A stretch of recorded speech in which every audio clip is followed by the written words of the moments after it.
Most men never ask the question directly. They meet a woman who has been single for 5 years, maybe 10, and they assume those years were emotionally neutral. They think she simply waited, quietly, patiently, like nothing inside her changed during all that time. But that is not how human beings work. A woman does not go years without intimacy, touch, desire, emotional closeness, or physical connection without developing survival mechanisms. Some become colder. Some become hyper-independent. Some learn how to separate sex from emotion so completely that vulnerability starts feeling unsafe.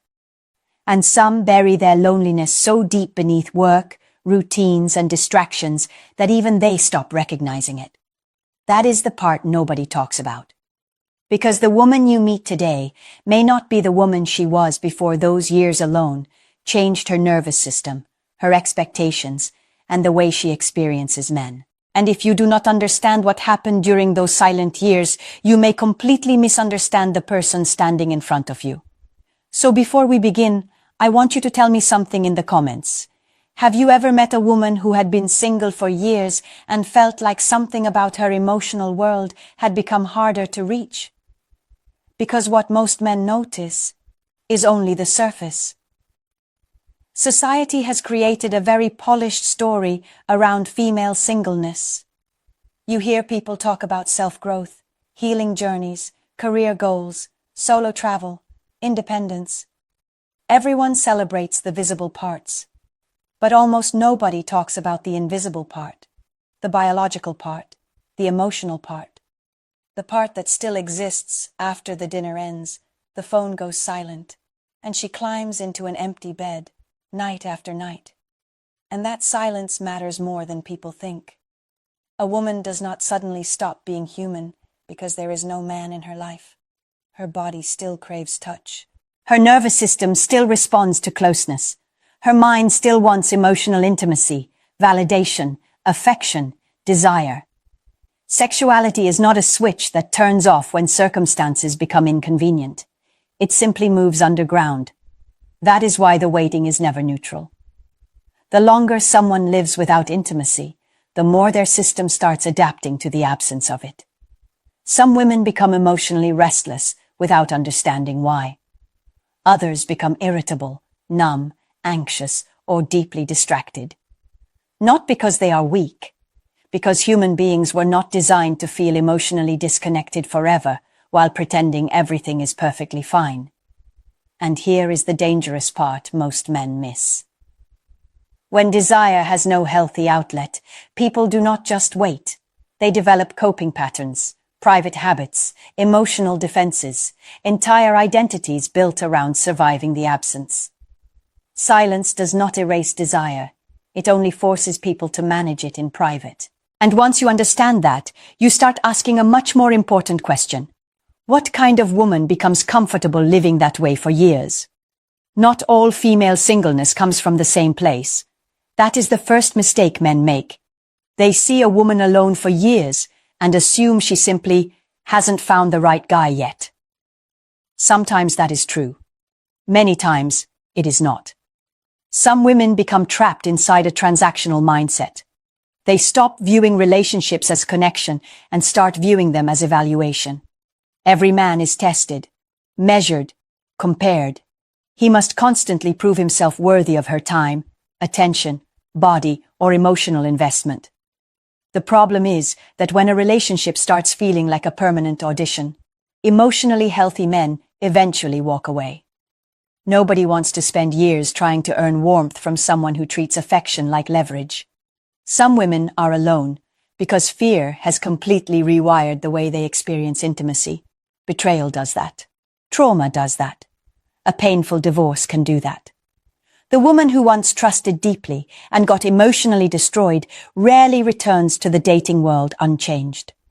Part of her still wants closeness. Another part associates closeness with danger.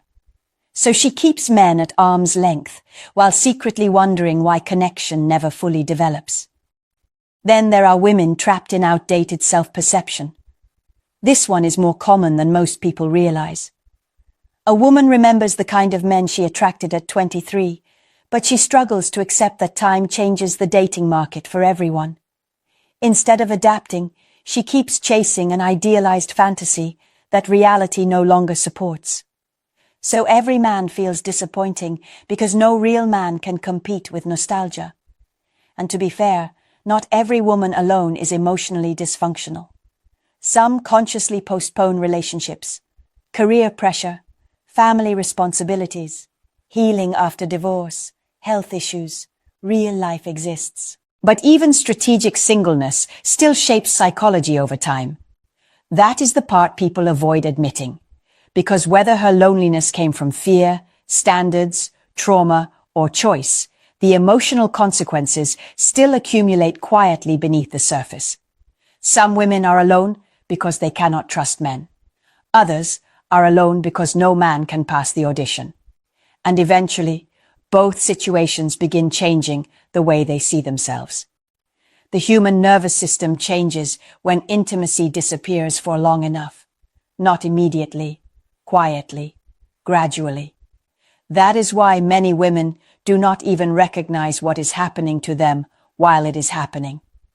At first, the absence simply feels inconvenient. Then months pass, then years. Eventually, emotional deprivation stops feeling temporary and starts becoming a lifestyle, and the body keeps score the entire time. Some women become more emotionally reactive. Smaller frustrations hit harder. Patience shortens. Mood swings become more common. Others go in the opposite direction. They become emotionally flat. Harder to excite. Harder to reach. Harder to emotionally move. When the nervous system goes too long without affection, closeness, reassurance, or physical intimacy, it begins adapting to emotional isolation as the new normal. And that adaptation slowly affects self-worth. A woman may never say it out loud, but after years without feeling deeply desired, many begin questioning themselves in private. Am I still attractive? Am I still wanted? Am I becoming invisible? Then social comparison makes it worse. She watches friends get married, build families, receive affection openly, while she quietly learns how to normalize emotional starvation behind a composed face. That is why independence can be misleading. Some women are genuinely peaceful alone, but others are simply highly practiced at surviving loneliness without showing it. Those are not the same thing. The longer someone goes unseen, the harder it becomes to believe they are still worth choosing. And once that emotional emptiness grows large enough, people start searching for ways to regulate it. Not always healthy ways, not always conscious ways, but ways that allow them to function without confronting how disconnected they actually feel. That is where coping strategies begin entering the picture. One of the most common ways some women cope with long-term loneliness is by separating physical intimacy from emotional intimacy. In other words, they stop looking for connection and start looking for regulation. This is where casual arrangements begin. Sometimes it is a friend with benefits, sometimes an emotionally unavailable man, sometimes a married man who cannot offer commitment but can temporarily relieve the feeling of emptiness. The arrangement usually comes with rules: no pressure, no expectations, no vulnerability. Just enough closeness to quiet the body for a little while without risking emotional exposure. And in the beginning, it can feel empowering. A woman tells herself she is in control now. No attachment, no disappointment, no dependence on men emotionally. She gets the attention, the validation, the physical release, then returns to her independent life untouched. At least, that is what she believes. But the nervous system rarely separates sex and emotion as cleanly as people pretend it does. Over time, repeated emotional compartmentalization changes people. A woman who spends years teaching herself not to emotionally attach during intimacy may eventually struggle to emotionally attach even when she finally wants real love. Her body learned how to stay present physically while remaining psychologically guarded. That adaptation does not disappear overnight, and many men completely misread it later. They think she is naturally cold, naturally distant, naturally emotionally unavailable. What they are actually witnessing is survival behavior repeated long enough to become personality. A person who learns to survive without emotional attachment may stop knowing how to attach at all. Now, to be clear, not every casual arrangement destroys emotional health. Human beings are complicated. But the longer someone trains themselves to experience closeness without vulnerability, the more difficult genuine intimacy can become later. And this is where many men get confused, because the woman may look experienced, confident, sexually open even, yet emotionally she may trust intimacy less than ever before. So let me ask you something. Do you think casual relationships actually heal loneliness? Or do they simply numb it long enough to survive another week? Not every woman turns toward other people when loneliness grows unbearable. Some turn inward instead, completely inward. This is the quieter strategy, the invisible one. The version nobody talks about openly because it feels too private, too uncomfortable, too revealing. But it exists far more than most men realize. Many women learn how to satisfy themselves emotionally and physically without needing another human being involved at all. At first, it feels safer, cleaner, more controlled. No rejection, no emotional confusion, no risk of betrayal. She controls the timing, the fantasy, the distance, the outcome. And control can become addictive when vulnerability has hurt someone badly enough. This is also why fantasy becomes powerful. Not just physical stimulation, but emotional imagination. The mind creates scenarios that reality no longer provides. Desire becomes self-contained, predictable, safe. Over time, some women even start preferring controlled stimulation over real emotional intimacy, because real intimacy requires uncertainty, patience, and emotional exposure. And once someone becomes deeply attached to emotional control, relationships begin feeling emotionally exhausting. That is the hidden danger. Because physical release does not automatically solve emotional isolation. In fact, sometimes it intensifies it. The momentary relief fades, and the silence afterward feels even heavier than before. The body relaxes, but the loneliness remains untouched underneath it. Some people stop needing connection because control feels less painful. That sentence explains more modern relationships than most people are willing to admit. Again, this is not about judging women. It is about understanding adaptation. Human beings always find ways to regulate pain. The real question is whether the coping mechanism slowly teaches someone to avoid the very vulnerability required for genuine closeness later. And for some women, that answer becomes yes. Some women never cope through casual intimacy. Others never retreat into private fantasy. Instead, they redirect the energy completely. This is the woman who becomes obsessed with productivity. She works constantly, builds businesses, trains relentlessly in the gym, overcommits to routines, stays permanently busy. From the outside, she looks disciplined, focused, high value, emotionally strong. And sometimes she genuinely is. But sometimes the constant motion is serving another purpose entirely. Distraction. Because silence forces people to feel things they have spent years avoiding. A woman who never slows down never has to fully confront the ache underneath the movement. So she fills every hour, every weekend, every emotional gap. The body still wants connection, intimacy, closeness, affection. But instead of feeding those needs directly, she converts the emotional energy into achievement, structure, ambition, or self-improvement. And modern culture rewards this adaptation aggressively. People praise her independence, her discipline, her not needing anyone. But very few ask whether the independence is rooted in peace or emotional exhaustion. That distinction matters more than most men understand. Some women do not heal loneliness. They simply outwork it. Others numb themselves differently. Endless streaming, emotional eating, social media validation, attention online, constant stimulation, anything that creates enough dopamine to temporarily overpower emotional emptiness without requiring vulnerability from another human being. And over time, the pattern becomes identity. The woman starts believing she genuinely prefers emotional distance because distance feels familiar now, safe, efficient, manageable. But safety and fulfillment are not the same thing. A person can become incredibly good at surviving emotionally while still feeling profoundly disconnected underneath. And eventually, those survival patterns stop looking temporary. They start becoming permanent parts of personality. That is when the real complications begin. This is the part most men completely misunderstand. They meet a woman after years of singleness and judge her only by her surface behavior. She seems independent, guarded, emotionally difficult to read. Maybe she struggles with closeness. Maybe she pulls away after intimacy.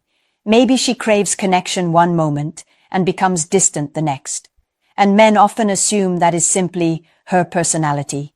Many times it is not. It is adaptation. Human beings adjust to whatever environment they survive in long enough. If a woman spends years emotionally protecting herself, eventually the protection stops feeling temporary. It becomes automatic. She no longer consciously decides to keep distance. Her nervous system does it for her. That is why some women struggle to receive genuine affection, even when they desperately want love. They became so used to handling life alone that emotional dependence now feels dangerous. Vulnerability feels unnatural. Needing someone feels weak. So the moment intimacy deepens, panic quietly appears underneath the surface. You see this especially in hyper-independent women. On the outside, they appear powerful, calm, self-sufficient. But many have spent so long surviving emotionally alone that partnership starts feeling like loss of control instead of emotional safety. And the tragedy is this. The very walls that protected her during loneliness may become the same walls preventing closeness later. A woman who trained herself to emotionally detach during casual relationships may struggle to emotionally attach in serious ones. A woman who spent years suppressing desire may struggle reconnecting to intimacy naturally. A woman who survived by avoiding vulnerability may unconsciously sabotage the very relationship she prayed for when she was lonely. The walls people build for protection rarely disappear when love finally arrives. That is why understanding a woman's history matters, not to shame her, not to punish her, but because survival patterns do not magically vanish the moment a relationship begins. And once people become emotionally attached to their defenses, they often create entire belief systems to justify keeping those defenses alive. That is where the conversation becomes even darker. After enough disappointment, some women stop protecting their heart and start protecting their worldview instead. This is where bitterness quietly turns into identity. You hear it in the language. All men cheat. Relationships only drain women. Men are emotionally useless. At first, these statements sound like opinions, but many times they are psychological defense systems disguised as confidence. Because if every man is the problem, then she never has to examine the walls she built herself. Now listen carefully. I am not saying bad men do not exist. They absolutely do. Some women carry legitimate wounds. Betrayal changes people. Emotional abuse changes people. Repeated disappointment can make anyone cynical. But unresolved pain has a dangerous habit of rewriting reality completely. And once someone emotionally invests in that narrative long enough, healing starts feeling threatening. Why? Because healing would require vulnerability again, accountability again, hope again, and hope becomes terrifying after years of emotional survival mode. When pain becomes identity, healing starts feeling like betrayal. That is why some women cling to emotional distance, even while claiming they want connection. The defense mechanism became emotionally safer than intimacy itself. And then one day, unexpectedly, a real relationship opportunity appears. A good man enters her life. someone patient, emotionally available, genuine.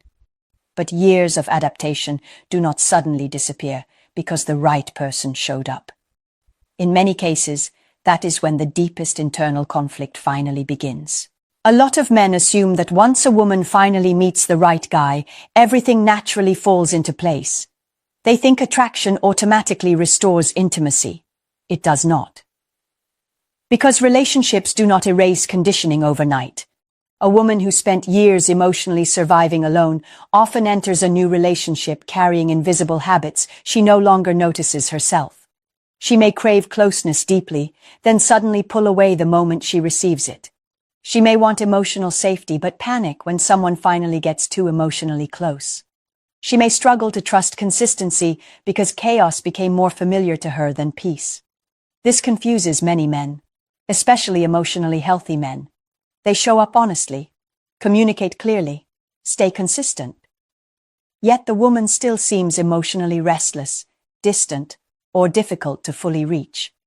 What he often fails to realize is that he is not meeting the version of her that existed before the loneliness. He is meeting every adaptation those years created inside her.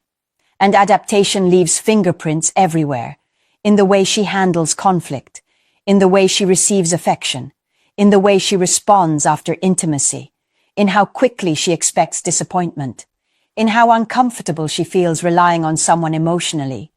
Time alone does not automatically create wisdom. Sometimes it only deepens defense mechanisms. Now, to be fair,